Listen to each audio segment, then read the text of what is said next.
নমস্কার, সকল বন্ধুকে জানাই শুভ সন্ধ্যা আর অগ্রিম শুভ দীপাবলির প্রীতি ও শুভেচ্ছা।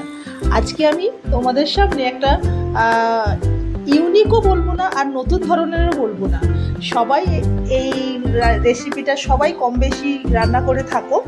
আর আমি আমার স্টাইলে কিভাবে এই কচুর শাক রান্না করি আমি সেটা তোমাদেরকে দেখাবো। আমি দেখো প্রথমে এই কচুর শাকগুলো ছোট ছোট করে কেটে নিয়েছি, নিয়ে আস্তে আস্তে একবারে হবে না দেখে কড়াটা আমার একটু ছোট। আর কচু শাকটা তো যখন কাঁচা থাকে তখন তো অনেক ভর্তি থাকে, তাই না, অনেক বেশি থাকে কাটলে পরে, আর তখন অনেক এতটা বেশি হয়েছে যে কড়া ধরবে না বলে আমি একটু একটু করে অল্প অল্প করে এই কচু শাকগুলোকে আমি আজকে প্রথমে ভাপিয়ে নিচ্ছি।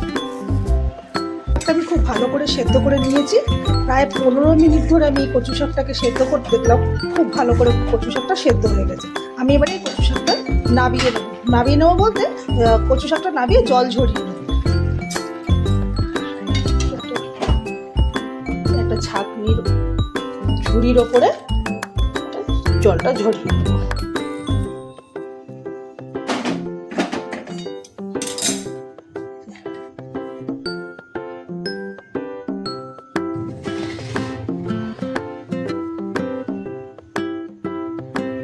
আমার কচু শাকের জলটা ততক্ষণ ঝরুক এই ঝুড়িটার মধ্যে, আর ততক্ষণ আমি দেখিয়ে নিই কচু শাকটা রান্না করতে আমার কি কি লাগবে। ফোড়ন ছাড়াই আমি কচু শাক করবো। প্রথমে লাগছে কাঁচা লঙ্কা, পেঁয়াজ, দুটো তেজপাতা আর নারকেল কোড়া আর একটু চিংড়ি মাছ। চিংড়ি মাছটার মধ্যে আমি আগে থেকে একটু নুন হলুদ মাখিয়ে রেখে দিয়েছি। ফোড়নে বলতে শুধু তেজপাতাটাই আমি ফোড়ন দেবো, আর একটু লাগবে নুন আর হলুদ। নুন হলুদটা তো আমি দেখাইনি, তবে নুন হলুদ এর মধ্যে আমি দেবো, ব্যাস এই মশলা, আর কিছুই লাগবে না। আমি আসছি রান্নাটা শুরু করতে। কড়া বসিয়ে দিয়েছি, কড়াটা গরম হয়ে গেছে। আমি এর মধ্যে দিচ্ছি সর্ষের তেল। আমি এই সর্ষের তেলটা দেবো। এর ওপরে আমি আগে চিংড়ি মাছটা ভালো করে ভেজে নেব। খুব বেশি কড়া করে ভাজবো না, তবে যেটুখানি একটু সেদ্ধ হতে লাগে চিংড়ি মাছ সেই রকমভাবে আমি চিংড়ি মাছটা আগে ভেজে নেব।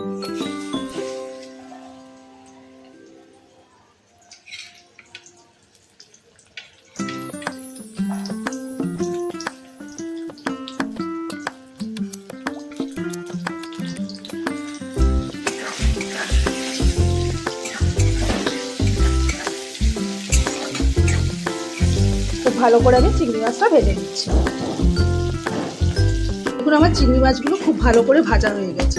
আমি এরপরে আমি যে মশলাগুলো কচু শাকের মধ্যে সব কটাই আমি এবারে আস্তে আস্তে একটা একটা করে দিয়ে দিচ্ছি। যেমন হচ্ছে কাঁচা লঙ্কা দিয়ে দিলাম, পেঁয়াজ দিয়ে দিচ্ছি, আর যে তেজপাতা রেখেছিলাম সেই তেজপাতাটা আমি এখন দিব। আমি কিন্তু আগে ফোড়নে তেজপাতা আমি দিইনি, এখন আমি এই তেজপাতাগুলো দিয়ে দিচ্ছি। দিয়ে আমি ভালো করে নেড়ে দেবো। এটা এবার একটু ভাজা ভাজা হোক। আমার এখানে কচু শাকের জল ঝরছে, আর এই একটু এটা ভাজা ভাজা হলে এই নারকেলটা রেখেছি, নারকেল কোড়াটা আমি একটু পরে দিচ্ছি। এই পেঁয়াজটা একটু লালচে করে ভাজা হয়ে গেলে নারকেল কোড়াটা দিয়ে দেবো। পেঁয়াজটা অনেকটাই নরম হয়ে এসছে। আমি নেড়ে নেড়ে এটাকে একদম লালচে ভাব করে নিয়েছি। জানি না ভিডিওতে দেখা যাচ্ছে কিনা, আমি এক হাতে ক্যামেরা করছি। তো এবারে এর মধ্যে আমি নারকেল কোড়াটা অ্যাড করে দিচ্ছি। নারকেল কোড়াটা এর মধ্যে আমি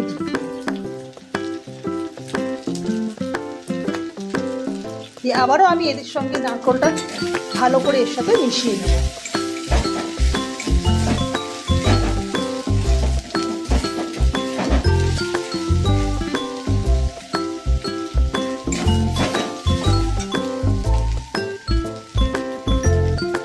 নারকেলের সঙ্গে পুরো মশলাটাকে একদম লাল করে ভেজে নিয়েছি। দেখুন, তবে এই গ্যাজা গ্যাজাগুলো উঠছে, এটা কিন্তু খারাপ কিছু না, যেহেতু নারকেলটার মধ্যে দেওয়া হয়েছে তার জন্যই গ্যাজাটা উঠছে। এইবারে আমি এই যে কচু শাকটা যে সেদ্ধ করে আমি রেখেছি, জল ঝরিয়ে রেখেছিলাম, এই কচু শাকটা আমি এখানে ঢেলে দেবো। দিয়ে আমি একটু নাড়াচাড়া, আমি কিন্তু এর মধ্যে এখনও নুনও দিইনি, হলুদও দিইনি। কারণ হচ্ছে নুন হলুদ প্রথমত তো হলুদ দেওয়া আছে চিংড়ি মাছের মধ্যে, নুন আর হলুদ। আর এবারে হচ্ছে এই শাকটা, কচু শাকটা নাড়তে নাড়তে শোকাতে শোকাতে অনেকটা কমে যাবে। তারপরে সবাই নুন দেবেন। কেন হচ্ছে, যদি আগে নুন দিয়ে দেন তাহলে কিন্তু নুনের পরিমাণটা বুঝতে পারবেন না, অনেক সময় নুন বেশিও হয়ে যেতে পারে। আমি এবারে এই কচু শাকটাকে নেড়ে নেড়ে নেড়ে নেড়ে একটু শুকনো করব।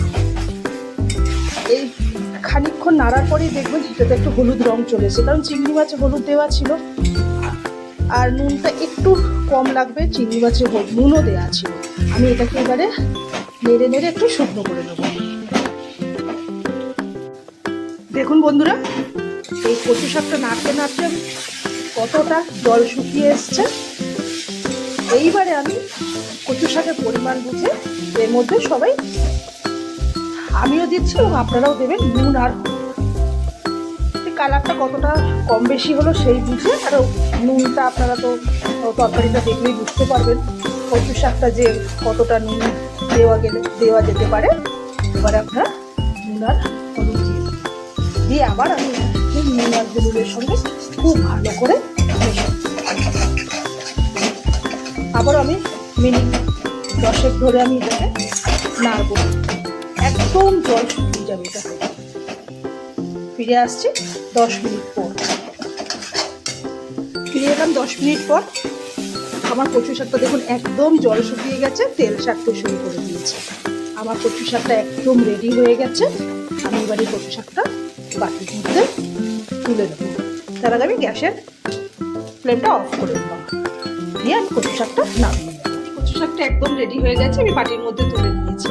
আপনাদের কাছে অনুরোধ রইল, আমার এই কচু শাকটা কেমন লাগলো একবার অবশ্যই বানিয়ে খাবেন এবং আমাকে কমেন্টে জানাবেন আমার এই ফোড়ন ছাড়া কচু শাক আপনাদের কেমন লেগেছে। অবশ্যই আপনারা অনেকভাবে অনেক টেস্টিভাবে করেন, সেটা ঠিকই, আমি এইভাবে বানিয়েছি। আপনারা অবশ্যই একবার কচু শাকটা এইভাবে বানিয়ে দেখবেন। আশা করি আমার ভিডিওটা আপনাদের ভালো লাগবে একবার বানিয়ে দেখলে, আর খেতেও সুস্বাদু হবে। প্লিজ প্লিজ প্লিজ আপনারা আমার এই রান্নার চ্যানেলটিকে অবশ্যই সাবস্ক্রাইব করে আমার পাশে থাকবেন। তবে আজকের মতন টাটা।